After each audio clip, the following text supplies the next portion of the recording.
I am Devat Maharaja and I would like to welcome you all to my YouTube channel called Brahma Gaje, a channel that is dedicated to philosophical discourse.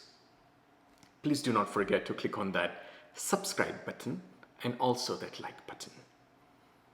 In this episode, I will provide a summary of the day 4 of Srimad Bhagavad Katha that was held here locally in Maryland at a temple called the Greater Baltimore Temple, which is located in Finksburg, Maryland. This katha was conducted by the high priest of the temple, Acharya Shri Padmanabh Joshi. On day 4, Panditji started with this concept that Sri Hari, the eternal existence, the God, is everywhere. There is no place without Sri Hari. Everything, doesn't matter which universe you are part of, because the Indian civilization and Srimad Bhagavad even talks about multiverses. It recognizes that this is not the only universe, this is not the only time period, this is not the only existence that there is. There are multiple universes and multiple various worlds. So Hari is everywhere. Doesn't matter where, which place you are really talking about. He is everywhere. He is omnipresent, present in every single essence, every single atom. There is no place without Sri Hari. So a poetry by Narsi Mehta comes into mind that Nirakhne Gaganma Kaun Ghumi Rayo. तेज हूँ शब्द बोले निरखने गगनमा. Look, O seeker, into the sky, into the cosmos, and what do you see? It is I, it is I. Shabda bole, the sound that resonates throughout the cosmos. It is I, the existence. You, who exists, also is part of me. Again, anything that exists is Sri Hari.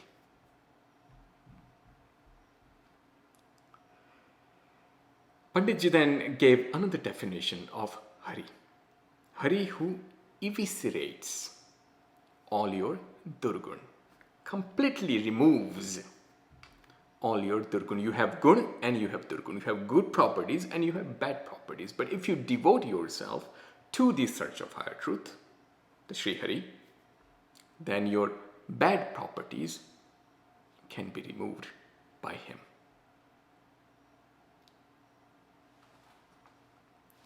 Panditji then talked about life itself and how it is a constant struggle between good and bad.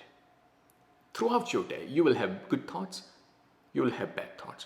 You will have good experiences, you will have bad experiences. You will be very happy, you will be very sad.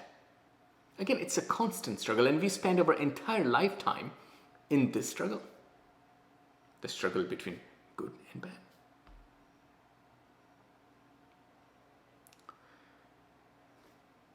Panditji further talked about how when death is near you, and we never know when death will arrive.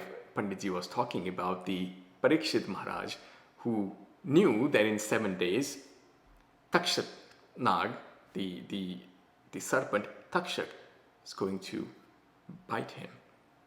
And with his poison, he will die. He knew this. So, if you do know this, in other words, death, when it nears you, what do you do? How do you, what should one do? Srimad Bhagavad talks about this concept of Vairagya. Through Vairagya, Vairagya is a weapon that can protect you from this fear of death. Vairagya is the detachment. We talked about in the last episode, detaching yourself from the karma, good or bad. But if you stabilize yourself in this concept called Vairagya, the detachment, then you will automatically develop the idea that your body is not the ultimate. And you will then start to detach yourself even from this body and those who know you through this body. Because this body is not the ultimate. It is a cloth that you are wearing. You will get another cloth. When this cloth becomes old, worn out, perishes, or even without that, sometimes a new cloth can also rip. Again, it's a cloth. You detach yourself from that through vairagya, and you shall never fear death again. And those who know you through this body, you also detach yourself from those people.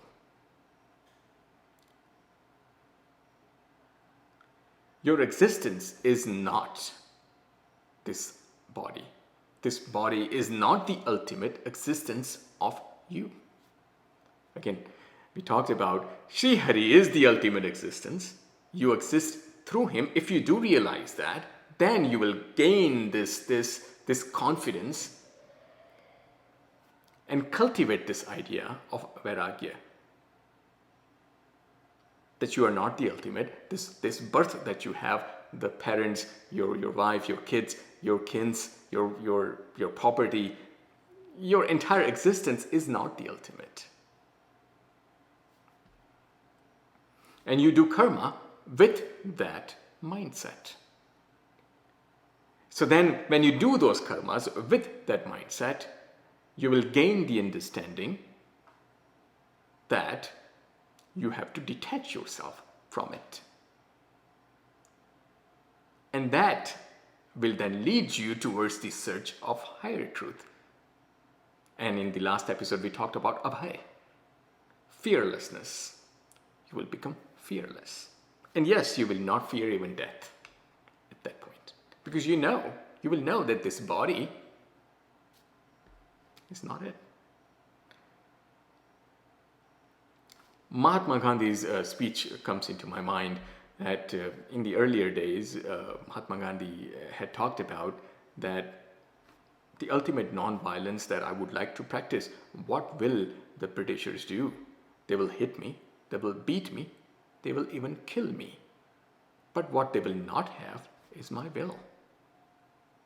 Again, he realized it that them torturing the body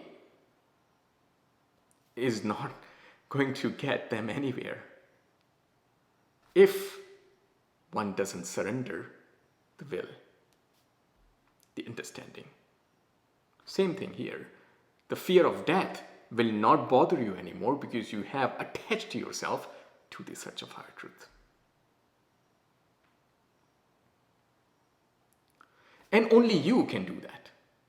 Socrates comes into mind when the great philosopher of the West says, know thyself. You and only you can know yourself.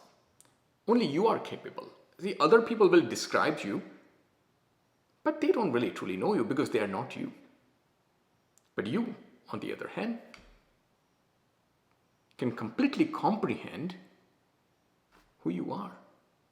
And sometimes that requires a deeper search within.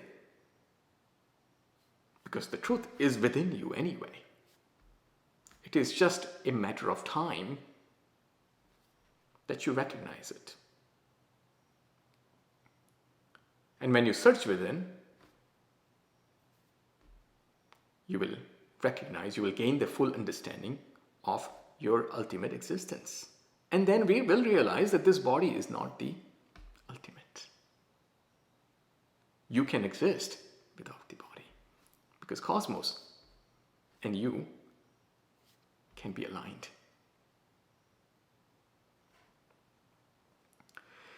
Then Panditji talked about the concept that Sri Hari, who is both Nirgun and Sagun. Nirgun without any properties whatsoever, and Sagun with all properties. And with those Sagun, with those properties and his illusion, the Maya, he created the worlds. But it is, after all, an illusion. Because it is the source, the nirgun, the propertylessness, the ultimate state where you can gain ultimate singularity. Speaking of the theoretical physics here, the idea where everything is in ultimate singularity, from which the universe expanded, the Big Bang, in other words, and Sagun, full of properties, the world came about. So Srimad Bhagavatam talks about this idea that from Nirgun came Sagun, and then eventually will become Nirgun again, and then Sagun again. That's the cycle. In simple terms, Narsi Mehta's poetry again comes into mind. विविध रचना करी अनेक रस लेवाने शिव थकी जीव थयो तेज आशे. विविध रचना करी. Many worlds, many worlds that he created to entertain itself, to become full of properties from no properties, from complete statelessness to ultimate states, multiple states. Vividha Rasnakari. Aneka Rasalevane, many joys and wonders to experience those wonders. Thus came the creation. And you are part of it. Because you are the part of creation. Not different. Shiva Thaki Jivathayo. From the ultimate, it became finite. You, the Jiv, who is in essence the part of the Shiv, the ultimate.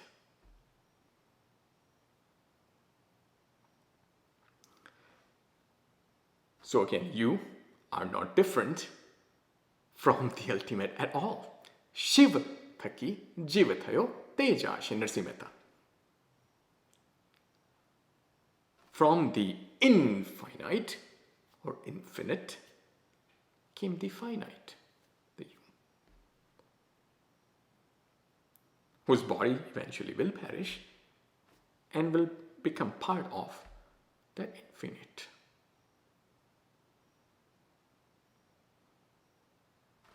You will merge yourself into the same 5 elements that you came from, the cosmos.